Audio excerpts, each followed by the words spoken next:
Le cardinal Lavigerie, un géant de l'apostolat, suite. Reprise des travaux. Ayant à peine pris le temps de se reposer de tant de fatigue, l'archevêque se remet au travail et se préoccupe en tout premier lieu de la chose la plus urgente, la construction d'églises dignes de ce nom. Coup sur coup, il fait ouvrir les chantiers à Saint-Augustin d'abord, dans le quartier de Bab Azoum, puis dans la cité Bugeaud et à Mustapha inférieur. Chaque fois, il se procure le terrain, s'inscrit en tête des listes de souscription et organise le mouvement de charité. Peu de temps après, ce sont les débuts de l'église de Cuba, dédiée à Saint Vincent de Paul et confiée aux lazaristes.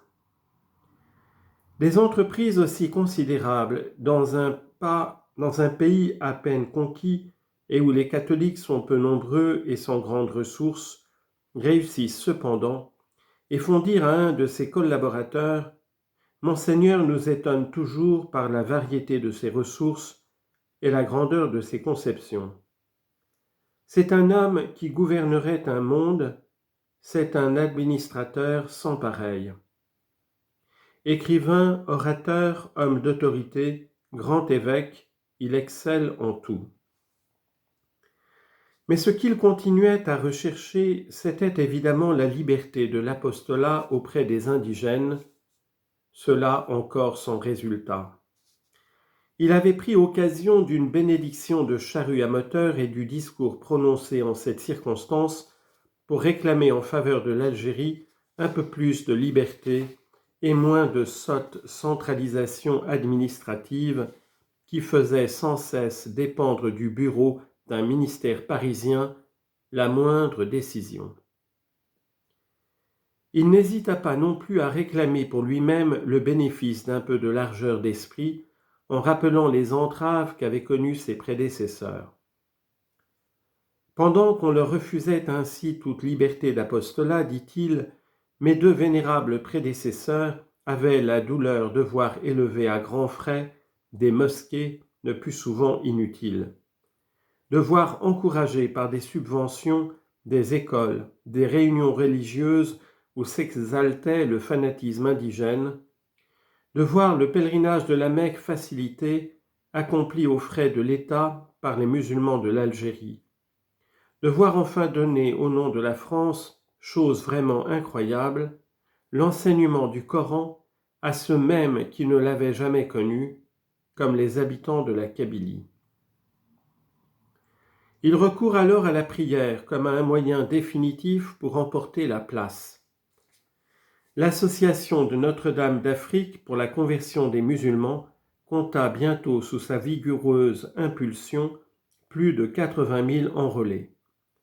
Cette prière allait mettre dans les mains du hardi Luther les grâces qui rendraient l'assaut victorieux. La famine et le choléra.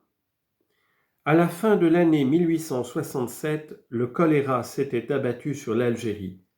Les victimes avaient été nombreuses dans une population d'avance résignée à tout et peu soucieuse de prendre les moyens les plus élémentaires pour se soigner et se guérir. On avait compté 60 000 morts. À ce fléau déjà terrible s'en ajouta un autre, l'invasion des sauterelles. Elles arrivèrent par nuages immenses dévorant tout, orge, blé, vignes, arbres fruitiers, ne laissant derrière elles que la désolation et la ruine absolue. La faim et la peste attaquèrent les survivants de cet immense désastre, et des bandes d'hommes hâves, déguenillés, mouraient sur les routes ou aux abords des villes, près desquelles ils allaient chercher un dernier secours. Au milieu de ces squelettes ambulants et de ces cadavres, on rencontra, comme il arrive souvent, les extrémités de la cruauté et du crime, tout étant rendu légitime pour échapper à la mort. Tandis que monseigneur Lavigerie était ému d'une immense pitié, il recevait de ses divers curés les tristes échos de la même détresse répandue de tous côtés. Ici, des groupes de mendiants vivaient de racines et de chardons. Là, des affamés, le bâton à la main, cherchaient à s'emparer de la nourriture des bêtes. À Machelma, les Arabes s'étaient jetés sur une voiture de fumier pour en arracher quelques feuilles de légumes souillées d'immondices. À Ténès, des femmes et des enfants avaient été surpris cherchant dans des tas d'ordures des os laissés par les chiens et qu'ils broyaient pour s'en nourrir.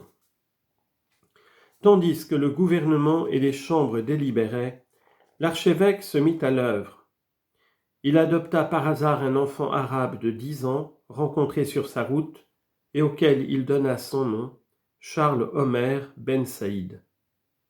Son père était mort et sa mère l'avait envoyé chercher son pain dans les villages des chrétiens. Mais cet incident fut un trait de lumière pour monseigneur Lavigerie. Il comprit aussitôt que les secours officiels ne parvenant qu'aux chefs de famille risquaient de faire des orphelins, abandonnés en masse, la proie certaine de la mort.